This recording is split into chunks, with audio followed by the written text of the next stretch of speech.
MG റോഡിലെ കെട്ടിടം ചെരിഞ്ഞ സംഭവത്തിൽ പിഴവ് സംഭവിച്ചത് കരാർ കമ്പനിക്കെന്ന് കെട്ടിട ഉടമസ്ഥൻ.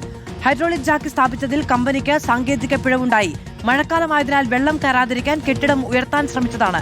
കെട്ടിടം പൊളിക്കുന്നതിന്റെ മുഴുവൻ ചെലവും താൻ തന്നെ വഹിക്കേണ്ടി വരുന്നു. ഒരാഴ്ചക്കകം കെട്ടിടം പൂർണ്ണമായി പൊളിച്ചു നീക്കുമെന്നും ഉടമസ്ഥനായ ഇക്ബാൽ റിപ്പോർട്ടറിനോട് പറഞ്ഞു.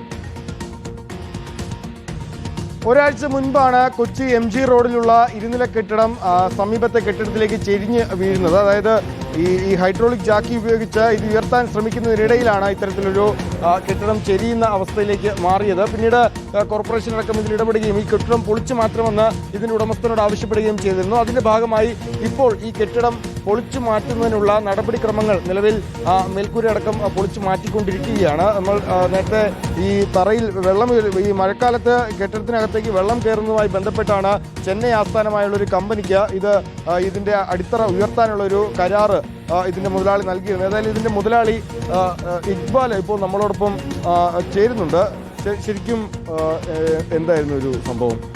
ഇത് നമ്മൾ ബിൽഡിംഗ് പൊക്കാനേൽപ്പിച്ച ഒരു നോവ കമ്പനി എന്ന് പറഞ്ഞൊരു കമ്പനിയുടെ ഒരു പ്രശ്നം കൊണ്ടാണ് സംഭവിച്ചത്. ജാക്കി താഴത്ത് മാത്രം കൊടുത്തിട്ടുണ്ടായില്ല, ഫ്രണ്ട് മറ്റേ ബിൽഡിങ്ങായിട്ടുള്ള ടൈറ്റ് ചെയ്തിട്ടുണ്ടായില്ല ജാക്കി. അതിൻ്റെ പ്രശ്നം കൊണ്ടാണിത് താഴത്തേക്ക് വീണത്. ഇത് മഴ ആയതുകൊണ്ട് വെള്ളം കയറുന്നതുകൊണ്ട് പൊക്കാൻ വേണ്ടി വെള്ളം കയറുന്നതിലുള്ള ഇത് MG റോഡല്ലേ, വെള്ളം കയറുമ്പോൾ അതിന് പൊക്കി ഇതിന് മുമ്പ് വാടക കൊടുത്ത ആൾക്കാർ ഒഴിഞ്ഞു പോയി. അപ്പോൾ ഇത് പൊക്കി കൊടുത്തിട്ട് വാടക കൊടുക്കാമെന്ന് വിചാരിച്ചാണ് നമ്മൾ ഇത് ചെയ്തത്.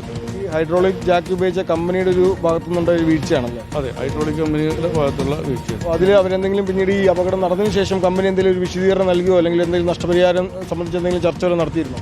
ഒരു വിശദീകരണവും തന്നിട്ടില്ല, നഷ്ടപരിഹാരവും ഇല്ല. പുള്ളിക്ക് ഞാൻ അങ്ങടെ കാശ് കൊടുക്കാനാണ് പറയണം, ചെലവ് കാശ്. വലിയ നഷ്ടം. അതായത് ഇപ്പോൾ ഈ കെട്ടിടം ഉപയോഗിച്ചുകൊണ്ടിരുന്ന കെട്ടിടമാണ്, ഇപ്പോൾ കഴിഞ്ഞ കുറച്ച് ആളുകൾ ഉപയോഗിക്കുന്നില്ലെങ്കിലും ഉപയോഗിച്ചുകൊണ്ടിരുന്ന കെട്ടിടമാണ്.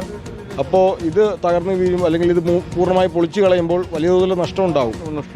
നമ്മുടെ ബിൽഡിങ്ങിൻ്റെ പുതിയ ബിൽഡിംഗ് പണിയാനുള്ള ഇതും അല്ലെങ്കിൽ വേണ്ടേ, വെറുതെ MG റോഡിൽ വേറെ സ്ഥലം വിട്ടിട്ട് കാര്യമില്ലല്ലോ. ഉടമസ്ഥൻ്റെ വാക്കുകളാണ് നമ്മൾ കേട്ടത്. ഈ കെട്ടിടത്തിൻ്റെ ഉടമസ്ഥനായ ഇക്ബാലാണ് നമ്മളോട് സംസാരിച്ചത്. വലിയ നഷ്ടം അദ്ദേഹത്തിനും ഉണ്ടായിട്ടുണ്ട്. അദ്ദേഹം പറയുന്നത് ഇത് ഈ കരാർ നൽകിയിരുന്ന കമ്പനിയുടെ ഭാഗത്തുനിന്നുണ്ടായ വീഴ്ചയാണ്. ഈ അടിത്തറ ഹൈഡ്രോളിക് ജാക്കി ഉപയോഗിച്ച് ഉയർത്താനായിരുന്നു ഇവർ ശ്രമിച്ചിരുന്നത്. അതിനിടയിലാണിത് ഹൈഡ്രോളിക് ജാക്കിൽ നിന്നും തെന്നി മാറി സമീപത്തെ കെട്ടിടത്തിലേക്ക് ഇത് ചെഴിയുന്നത്. ഇപ്പോൾ സമീപത്തുള്ള കെട്ടിടത്തിൽ കൂടി താങ്ങിയാണ് ഇത് നിൽക്കുന്നത്. ഏതായാലും വലിയ തോതിലുള്ള നാശനഷ്ടം അദ്ദേഹത്തിന് ഉണ്ടായിട്ടുണ്ട്. പ്രത്യേകിച്ച് ഈ കെട്ടിടത്തിൻ്റെ ആകെ മൂല്യം, ഒപ്പം തന്നെ ഇത് പൊളിച്ചു മാറ്റുന്നുള്ള നടപടിക്രമങ്ങൾ, അതിൻ്റെ എല്ലാ നിയമ നടപടിയും അല്ലെങ്കിൽ അതിൻ്റെ ചിലവുമൊക്കെ തന്നെ അദ്ദേഹമാണ് വഹിക്കുന്നത്. അങ്ങനെ വലിയ തോതിലുള്ളൊരു നഷ്ടം അദ്ദേഹത്തിന് ഉണ്ടായിട്ടുണ്ട്. അതിനോടൊപ്പം തന്നെ ഇതിൽ നിന്നും ഈ കമ്പനിയിൽ നിന്നും കൃത്യമായൊരു വിശദീകരണം അദ്ദേഹത്തിന് ലഭിക്കുന്നില്ല എന്നൊരു പരാതി അല്ലെങ്കിൽ അങ്ങനെ ഒരു സങ്കടം കൂടി അദ്ദേഹത്തിനുണ്ട്. വീഡിയോ ജേർണലിസ്റ്റ് ഹണി തങ്കപ്പനൊപ്പം reporter Nithin Xavier, in reporter, Kochi.